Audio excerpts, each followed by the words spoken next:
రాష్ట్రంలో రాజకీయ వేడి పట్టణాలకు చేరింది. నిన్నటిదాకా పల్లె పోల్సు పట్టుకోవడంలో పోటీపడ్డ ప్రధాన పార్టీలు ఇప్పుడు అర్బన్ ఓటర్ను మచ్చిక చేసుకునే పనిలో పడ్డాయి. ఎలాగైనా గెలవాలని అధికార కాంగ్రెస్, ప్రతిపక్ష బీఆర్ఎస్, బీజేపీ సై అంటే సై అంటున్నాయి. బస్తీమే సవాల్ అంటూ రాజకీయ వేడి రాజేస్తున్నాయి.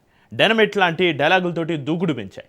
అయితే మున్సిపల్స్ అధికార పార్టీ హస్తానికి మాత్రం ఛాలెంజ్గా మారాయి.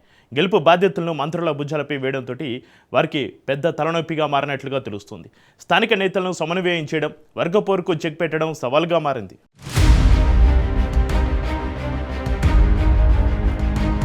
తెలంగాణలో మున్సిపల్ ఎన్నికలతో పొలిటికల్ హీట్ పెరిగిపోయింది.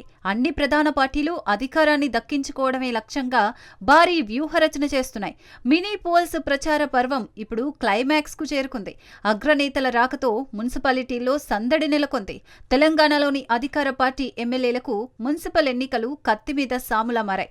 మున్సిపల్ ఎన్నికల్లో ఖచ్చితంగా గెలుచుకొని తీరాల్సి ఉంది. ఈ ఫలితాలు ఎమ్మెల్యేల పనితీరును అంచనా వేసే అవకాశం పార్టీ నాయకత్వానికి లభిస్తుంది. రాష్ట్రంలో 116 మున్సిపాలిటీలు, 7 కార్పొరేషన్లకు ఈ నెల 11వ తేదీన ఎన్నికలు జరగనున్నాయి. అభ్యర్థుల ఎంపిక కూడా పూర్తయింది. ఇంకా వారం రోజులు మాత్రమే సమయం ఉంది.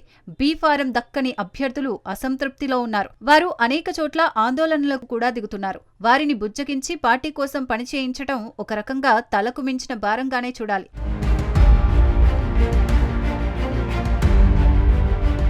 గత ఎన్నికల్లో బీఆర్ఎస్ పార్టీ గుర్తు మీద గెలిచి కాంగ్రెస్ పార్టీలోకి వచ్చిన ఎమ్మెల్యేల పరిస్థితి మరింత ఆందోళనకరంగా ఉంది. గద్వాల్, జగిత్యాల వంటి నియోజకవర్గాల్లో పార్టీ మారిన ఎమ్మెల్యేలకు, అక్కడి కాంగ్రెస్ ఇన్ఛార్జీలకు అభ్యర్థుల ఎంపికపై విభేదాలు తలెత్తాయి.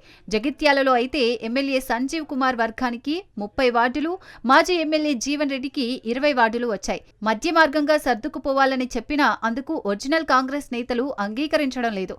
ఆదిలాబాద్ మున్సిపాలిటీలోనూ రెబెల్స్ బెడద ఎక్కువ ఉంది. దీంతో కొందరు అభ్యర్థులు స్వతంత్రులుగా పోటీ చేస్తుండగా మరికొందరు బీజేపీ, బీఆర్ఎస్ వైపు చూస్తున్నారు.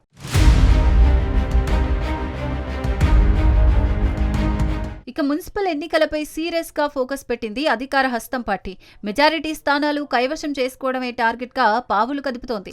పార్లమెంటు నియోజకవర్గాల వారీగా ఎన్నికల బాధ్యులను ప్రకటించింది పార్టీ. మున్సిపల్ ఎన్నికలు జరగనున్న 15 పార్లమెంటు నియోజకవర్గాలకు 15 మంది మంత్రులను, ఇన్ఛార్జీలను నియమించారు సీఎం రేవంత్. నియోజకవర్గాల వారీగా మంత్రులు సన్నాహక సమావేశాలు పెట్టాలని సూచించారు ముఖ్యమంత్రి. అయితే ఇన్ఛార్జ్ మంత్రులకు ఇప్పుడే సెగ మొదలైంది. అధికార పార్టీలోనే ఈ రెబల్స్ తలనొప్పి ఎక్కువగా కనిపిస్తోంది. నామినేషన్ల ఉపసంహరణకు గడువు ముగియడంతో స్వతంత్ర అభ్యర్థులు రంగంలోకి దిగిన వారు పోటీ నుంచి తప్పుకోవడానికి ససేమిరా అంటున్నారు. ఇది నేతలకు తలనొప్పిగా మారింది. మరోవైపు గుర్తులు కేటాయించిన తర్వాత వారు ప్రచారంలోకి దిగితే ఓట్లు చీలిపోయి ఓటమికి కారణమవుతుందన్న భయం నేతల్లో కనబడుతోంది. పదవుల హామీలు ఇస్తున్నప్పటికీ చాలా మంది ఇంకా రెబల్స్ రంగంలోనే ఉన్నారు. అనేక చోట్ల తిరుగుబాటు అభ్యర్థులు ఉండటంతో ఓట్ల చీలిక కాంగ్రెస్ ను ఎటువైపు నడిపిస్తుందన్నది వేచి చూడాలి. మొత్తం మీద దాదాపు ఎక్కువ నియోజకవర్గాల్లో అసంతృప్తుల బెడద ఎక్కువగా ఉండటంతో కాంగ్రెస్ ఎమ్మెల్యేలకు తలనొప్పిగా మారింది.